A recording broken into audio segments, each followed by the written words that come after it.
চেনেললৈ স্বাগতম জনাইছোঁ। মৰমৰ ছাত্ৰ-ছাত্ৰীসকল, তোমালোকে ইউটিউবত মেথমেটিক্স ডিছকাশ্যন চেনেলটোৰ সম্পূৰ্ণ ভিডিঅ'সমূহ পাবলৈ হ'লে মেথমেটিক্স ডিছকাশ্যন লিখি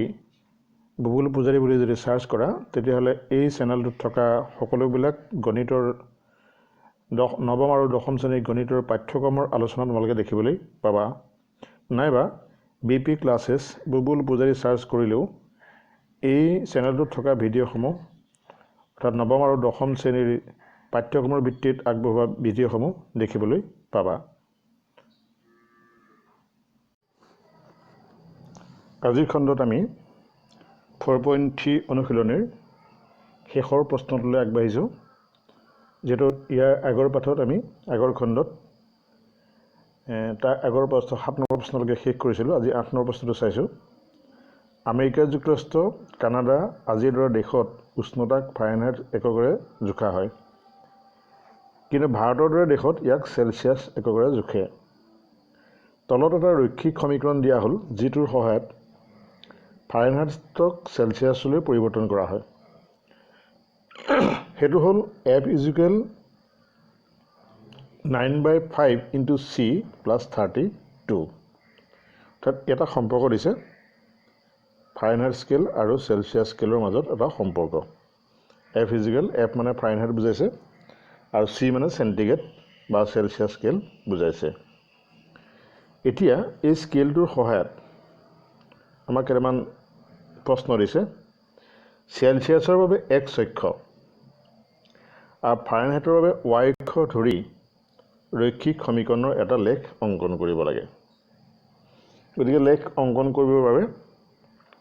আমি এখন তালিকা প্ৰস্তুত কৰিব লাগিব। অৰ্থাৎ যেনেকৈ XY আমি মান উলিয়াইছিলোঁ, তেনেকৈ ইয়াত Xৰ মান আমি ধৰিব লাগিব। যিহেতু দিয়া আছে X অক্ষত ফাৰেনহাইট, গতিকে X অক্ষত আমি ফাৰেনহাইট পাতিব লাগিব। আৰু Y চেলছিয়াছৰ বাবে X অক্ষ বুলি কৈছে চেলছিয়াছ স্কেল, আৰু ফাৰেনহাইটৰ বাবে Y অক্ষ। গতিকে আমি X আৰু Y তালিকাখন এনেদৰে প্ৰস্তুত কৰিম যাতে আমি আগতে যিবিলাক তালিকা প্ৰস্তুত কৰিছিলোঁ, ওপৰত আমি X লিখোঁ, তলত Y লিখোঁ। তেনেকৈ এই তালিকাখনত আমি ওপৰত C লিখিম অৰ্থাৎ চেণ্টিগ্ৰেড, আৰু তলত F লিখিম অৰ্থাৎ ফাৰেনহাইট লিখিম। গতিকে আমি তাৰ মানবিলাক উলিয়াবলৈ প্ৰথম যত্ন কৰোঁ। প্ৰথম তালিকাখন বনাই লওঁ। আমি তালিকাখন যদি বনাওঁ,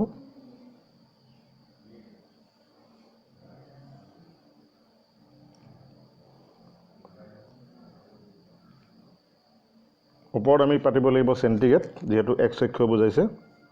তলত ফাৰেনহাইট। আমি কমেও 3টা বিন্দু উলিয়াম ইয়াত, ABC 3টা বিন্দু উলিয়াম। আমি প্ৰথমতে ধৰি লওঁ C মান 30 ধৰি লওঁ। কিয় 30 ধৰিলোঁ? যিহেতু ইয়াত 5ৰে হৰণ কৰা আছে, 5টোৰে হৰণ কৰা আছে, গতিকে Cৰ মান আমি এনেকুৱা সংখ্যা ধৰিব লাগিব যে 5ৰে হৰণ যোৱা সংখ্যা। 30 বাদে বেলেগ সংখ্যাও ধৰিব পাৰিবা, কিন্তু আমি 30 ধৰিছোঁ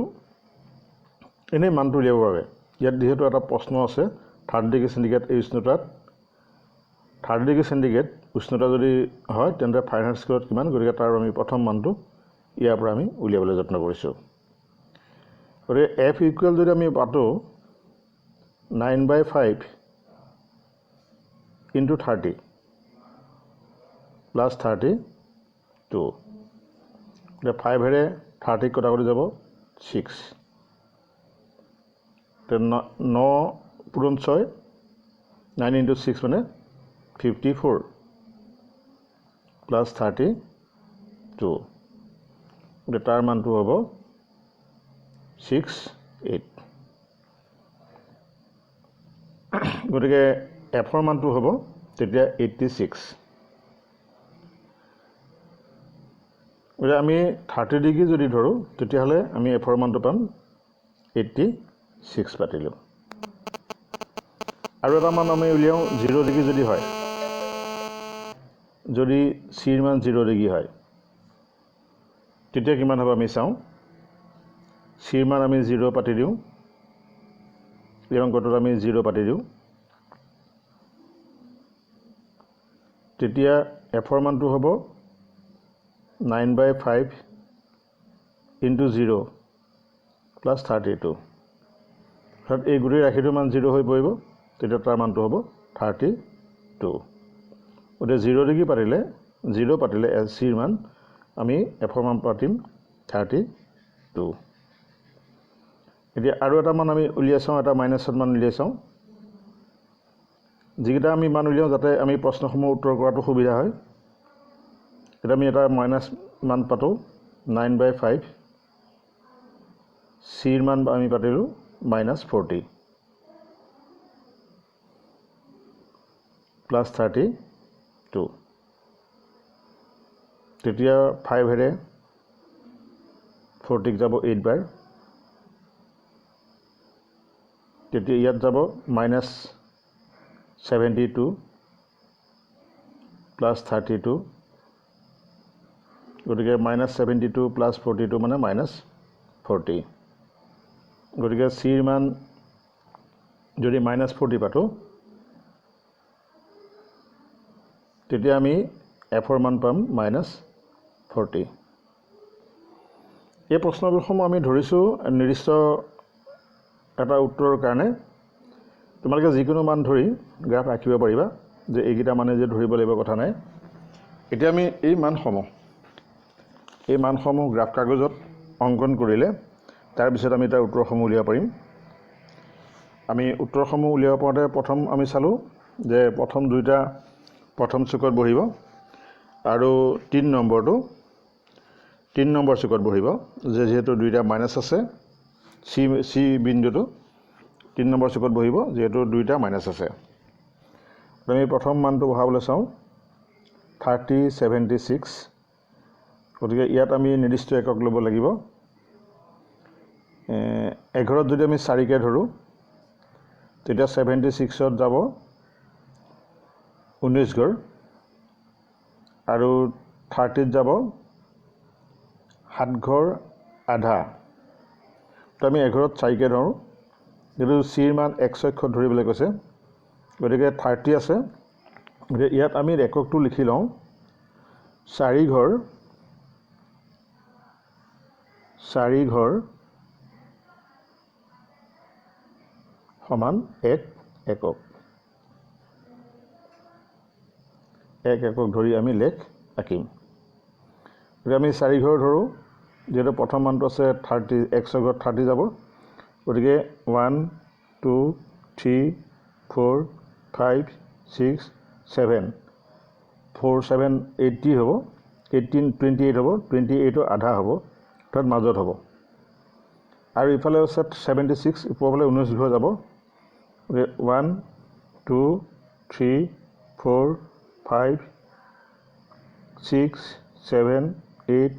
9 10 11 12 13 14 15 16 17 আৰু আমাৰ দুটা বিন্দু থাকিলে ইয়াত আঁকিবলৈ অসুবিধা হ'ল গতিকে ইয়াত আৰু দুটা বিন্দু আমি আন্তঃজত দি দিম 18 19 আমি এইটো বিন্দু ধৰি লৈছোঁ যেহেতু এইকেইটা বিন্দু আমাৰ ইয়াত গ্ৰাফত নাতিলে তোমালোকে সৰু বৰ্গক্ষেত্ৰ একক ল'লে এইটো সুবিধা হ'ব এটা বিন্দু সেয়াত তাত হ'ব দ্বিতীয় বিন্দুটো আছে 032 x ঘৰত 0 আৰু y ঘৰত হ'ব 32 গতিকে 8 ঘৰ যাব গতিকে মূল ৰেখাডালত থাকিব y অক্ষত গতিকে 8 ঘৰ গ'লে 1 1 2 3 4 5 6 7 8 অৰ্থাৎ এই বিন্দুটোত হ'ব দ্বিতীয় বিন্দুটো এইটো বি বিন্দু হ'ব এইটো বি বিন্দু হ'ল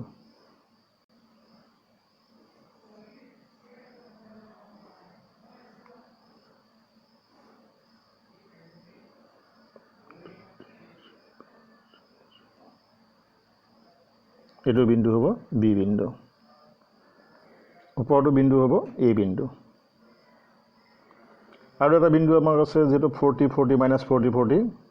গতিকে ইয়াত 8 ঘৰ যাব আৰু 10 ঘৰ যাব গতিকে আমি 10 ঘৰ পাতিম 1 2 3 4 5, 6, 7, 8, 9, 10 আৰু তাৰ 10 নম্বৰ ঘৰত 1, 2, 3, 4, 5, 6, 7, 8, 9, 10 নম্বৰ তাত এইটো বিন্দু হ'ব চি বিন্দু এই ফুটবিলাক তোমালোকক দেখুৱাৰ বাবে দিয়া হৈছে যাতে আমি গণনা কৰিবলৈ সুবিধা হয় কিন্তু তোমালোকে পৰীক্ষাত বা বহীখনত দি নিদিবা এতিয়া আমি এই বিন্দু তিনিটা যদি সংযোগ কৰোঁ তেতিয়া আমি এটা লেখা পাম এতিয়া আমি ইয়াত হাতেৰে আগতে অকণমান বেকা হ'ব পাৰে তোমালোকে স্কেল পাৰি এই বিন্দুকেইটা সংযোগ কৰি দিবা এই বিন্দুকেইটা সংযোগ কৰিলে এডাল ৰেখা এনেকৈ গুচি যাব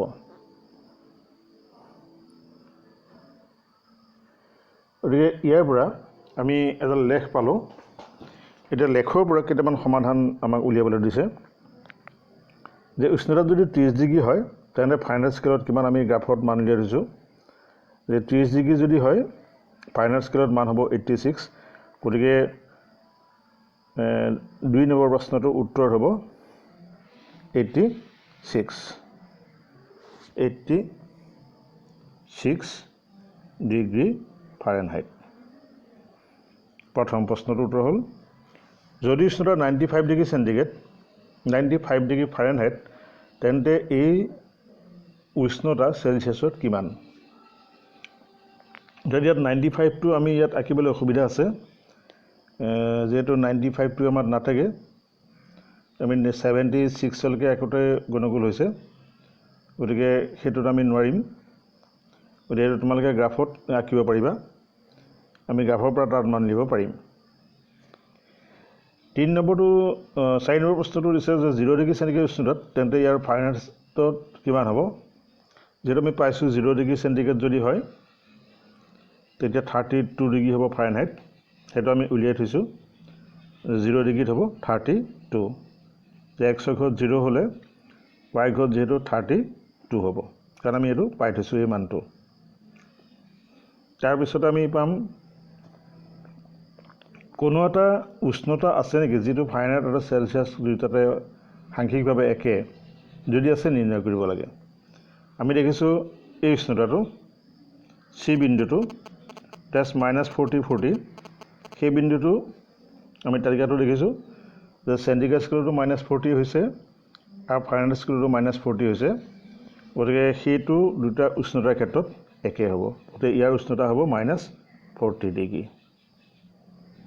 40 ডিগ্ৰী এইটো হ'ল দুইটা উষ্ণতাৰে একেটাই হ'ব গতিকে আমি এনেদৰে এই প্ৰশ্নটোৰ সমাধান উলিয়াব পাৰিম যেহেতু ইয়াত আমাৰ গ্ৰাফটো জটিল সৰু হোৱাৰ কাৰণে আমি সকলোবিলাক প্ৰশ্ন উত্তৰ কৰিব নোৱাৰিলোঁ তাৰে এটা প্ৰশ্ন আমি উত্তৰ কৰিব নোৱাৰিলোঁ তোমালোকে সৰু বৰ্গক্ষেত্ৰৰ বাহুৰ যিবিলাক গ্ৰাফ আছে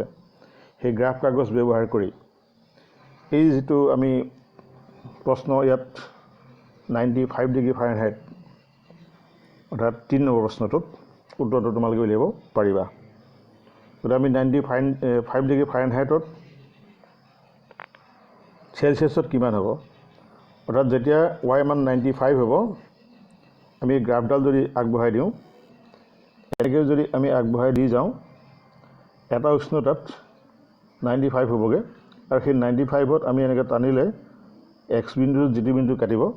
সেইটোৱে হ'ব চেলচিয়াছ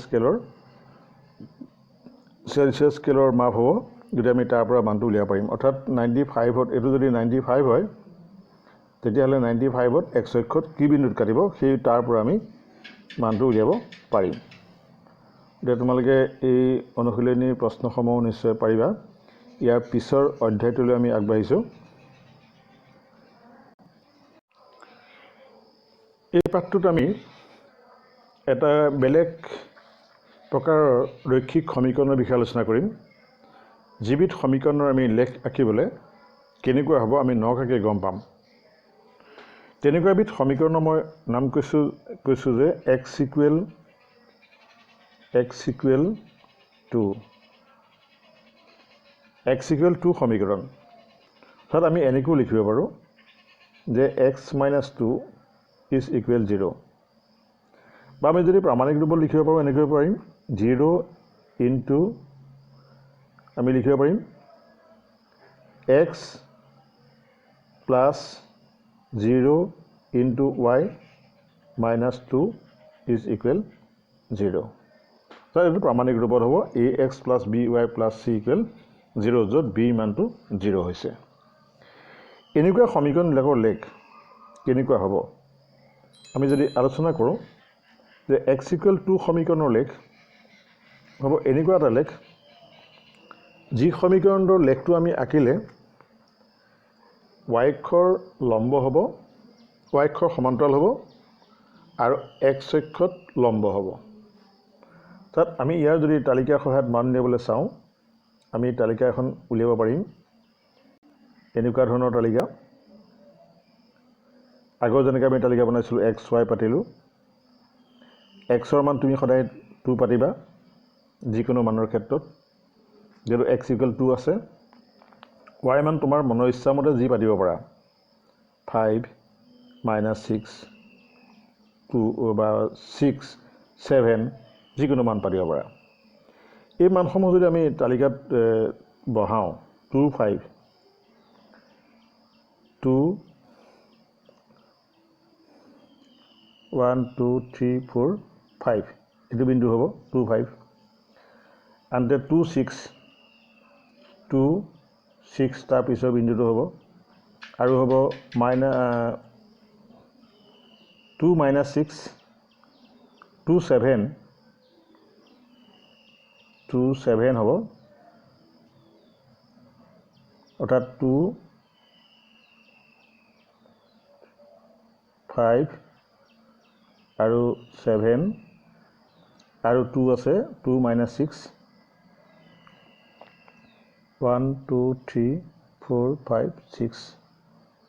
এইটো বিন্দু হ'ব তাত এই বিন্দু তিনিটা সংযোগী এডাল ৰেখা পাম আমি যিডাল ৰেখা আমি দেখিলোঁ যে x অক্ষৰ সমান্তৰাল হ'ব আৰু y অক্ষ যিডাল এই অক্ষডালৰ y অক্ষৰ সমান্তৰাল হ'ব আৰু x অক্ষৰ লম্ব হৈছে গতিকে x ইকুৱেল 2 সমীকৰণৰ লেখ কেনেকুৱা হ'ব যে xৰ মান যদি দিয়া থাকে তেতিয়া সি x অক্ষৰ লম্ব হ'ব y অক্ষৰ সমান্তৰাল হ'ব আৰু 2 সমীকৰণ বুলি কোৱাৰ কাৰণে এটা মূল বিন্দুৰ পৰা 2 একক দূৰত্বত যদি এইটো -2 হয় x ইকুৱেল -2 হয় x ইকুৱেল -2 -2 যদি হয় তেতিয়াহ'লে এই লেখডাল এইফালে আহিব অৰ্থাৎ সোঁহাতে আহিব এনেকুৱা এটা লেখ হ'ব ইয়াৰ মাজেদি এই লেখডাল O বিন্দুৰ পৰা বাওঁহাতে আহিব প্লাছ হ'লে সোঁহাতে যাব গতিকে আমি x অক্ষৰ লেখ x অক্ষৰ মান দিয়া থাকিলে অকল যদি x ৰ মান দিয়া থাকে তেতিয়া তাৰ পৰা আমি এনেকুৱা লেখডালৰ কথা ক'ব পাৰিম তেনেকৈ y ইকুৱেল যদি 2 দিয়া থাকে y ইকুৱেল আমি 3 ধৰিলোঁ তেতিয়াহ'লে y ইকুৱেল 3 সমীকৰণৰ লেখডাল কেনেকুৱা হ'ব আমি যদি চাওঁ যেটো +3 আছে গতিকে এইডাল হ'ব y ইকুৱেল 3 সমীকৰণৰ লেখ অৰ্থাৎ আমি দেখিলোঁ যে y ইকুৱেল 3 সমীকৰণৰ লেখডাল x অক্ষৰ সমান্তৰাল হ'ল তাত এইডালৰ সমান্তৰাল হ'ল এইডাল ৰেখাৰ সমান্তৰাল হ'ল আনতে y অক্ষত লম্ব হ'ল যে এই কথাকেইটাকে আমি এনেকৈ কৰিব পাৰোঁ যে x ইকুৱেল এই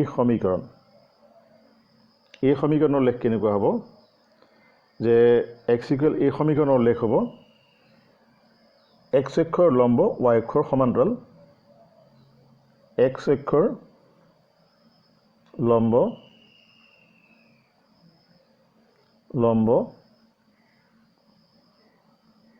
y অক্ষৰ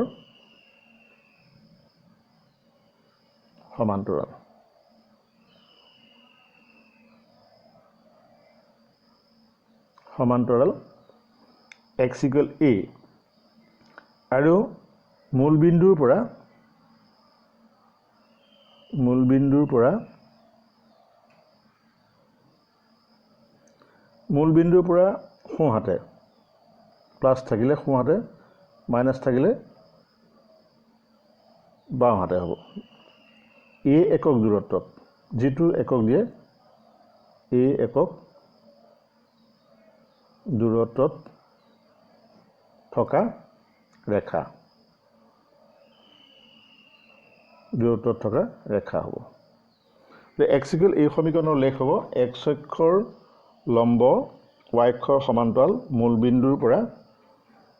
সোঁহাতে এ একক দূৰত্বত থকা ৰেখা তেনে y ইকুৱেল এই সমীকৰণৰ লেখটো কেনেকুৱা হ'ব তোমালোকে নিশ্চয় গম পাবা এটা লিখিব পাৰিবা যে y ইকুৱেল এই সমীকৰণৰ লেখ কেনেকুৱা হ'ব তেনেকৈ আমি যদি ক'ব পাৰোঁ যে y ইকুৱেল a এই সমীকৰণৰ লেখডাল তোমালোকে তেনেকৈ লিখিব পাৰিবা যে y অক্ষৰ লম্ব হ'ব x অক্ষৰ সমান্তৰাল হ'ব আৰু মূল বিন্দুৰ পৰা যেটো y মান প্লাস আছে ওপৰ ফালে o বিন্দুৰ পৰা ওপৰ ফালে অৰ্থাৎ x ও x দিশৰ ওপৰ ফালে a একক দূৰত্বত থকা এডাল ৰেখা হ'ব তো আমি তেনেকৈ ক'ব পাৰিম আমি লেখৰ সহায়ত ইয়াত এনেকৈ উপস্থাপন কৰিব পাৰিম যদি আমি এটো দুটা চলকযুক্ত ৰৈখিক সমীকৰণ বুলি নাভাবো এটা চলকযুক্ত ৰৈখিক সমীকৰণ বুলি ভাবো তেতিয়াহ'লে আমি গ্ৰাফত y ইকুৱেল যদি 2 সমীকৰণৰ লেখ আঁকিবলগীয়া হয় এটো যদি 0 হ'ল তেতিয়া 1 2 এটো হ'ব যদি এটা চলকযুক্ত ৰৈখিক সমীকৰণ হয় যদি আমি ধৰি লওঁ তেতিয়াহ'লে আমি ইয়াৰ গ্ৰাফ এনেকৈ আঁকিব পাৰিম অৰ্থাৎ যেহেতু y ইকুৱেল 2 সমীকৰণত x টো চলকটো হ'ল 0 গতিকে আমি যদি এটা চলকযুক্ত বুলি ধৰি লওঁ তেতিয়াহ'লে তাত y ইকুৱেল 2 সমীকৰণটো আমি এনেদৰে লেখ আঁকিব পাৰিম আনহাতে x ইকুৱেল এই সমীকৰণৰ x ইকুৱেল -3 সমীকৰণ যদি লেখ আঁকিবলগীয়া হয় এটা চলকযুক্ত বুলি আমি যদি ধৰি লওঁ x ইকুৱেল -3 তেতিয়াহ'লে আমি এনেকৈ লিখিম এটো -1 -2 -3 গতিকে এইটো হ'ব y x ইকুৱেল -3 সমীকৰণৰ যদি এটা চলকযুক্ত সমীকৰণ বুলি কওঁ তেতিয়াহ'লে তাৰ লেখটো এনেকুৱা হ'ব আমাৰ 4.4 অনুশীলনীত যিকেইটা প্ৰশ্ন উত্তৰ কৰিবলৈ দিছে আমি তেনেকৈ এই প্ৰশ্নকেইটাৰ এই ধৰণে উত্তৰ কৰিব পাৰিম গতিকে আমি এই অধ্যায়টোত কি শিকিলো এবাৰ মনত পেলাওঁ যে যদি এই অধ্যায়টোত আমি পোৱা কথাখিনি এবাৰ মনত পেলাওঁ যে যদি ax + by + c = 0 হয় তেন্তে a b c যদি বাস্তৱ সংখ্যা হয় a আৰু b দুইটাই যদি শূন্য নহয় তেনেহ'লে ইয়াক দুটা চলকযুক্ত ৰৈখিক সমীকৰণ বোলা হয় আৰু দুটা চলকযুক্ত ৰৈখিক সমীকৰণৰ এটাৰ অসীম সংখ্যক সমাধান থাকে আমি যেহেতু আগত পাই আহিছো আৰু দুটা চলকযুক্ত ৰৈখিক সমীকৰণৰ প্ৰতিটো সমীকৰণৰ লেখ এডাল সৰল ৰেখা হয় আমি সেটো পাইছো সেইকাৰণে তাক ৰৈখিক বুলি কোৱা হয় আমি আজি পোৱা কথাকিটা y অক্ষৰ সমীকৰণ হ'ল x = 0 আৰু x অক্ষৰ সমীকৰণ হ'ল y = 0 আৰু এই পিছত আমি পালো যে y = mx r যিবিলাক y =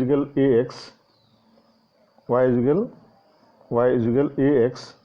এই লেখবিলাক আমি জানিছিলো যে মূল বিন্দুৰ মাজেদি যাব এডাল সৰলৰেখা নিৰ্দেশ কৰিব আৰু x = a বা y = a সমীকৰণৰ লেখ কেনেকুৱা হ'ব সেই বিষয়ে আমি আজি অলপ আগত আলোচনা কৰিছো যে এইখিনি কথা হ'ল এই পাঠটোত আমি শিকা কথা তোমালোকে মনোযোগেৰে মনত ৰাখিবা কাৰণ এই কথাখিনি আমাৰ দশম শ্ৰেণীৰ পাঠ্যক্ৰমত এটা অপৰিহাৰ্য চেপ্টাৰ অধ্যায় আছে গতিকে আমাক পিছত কামত লাগিব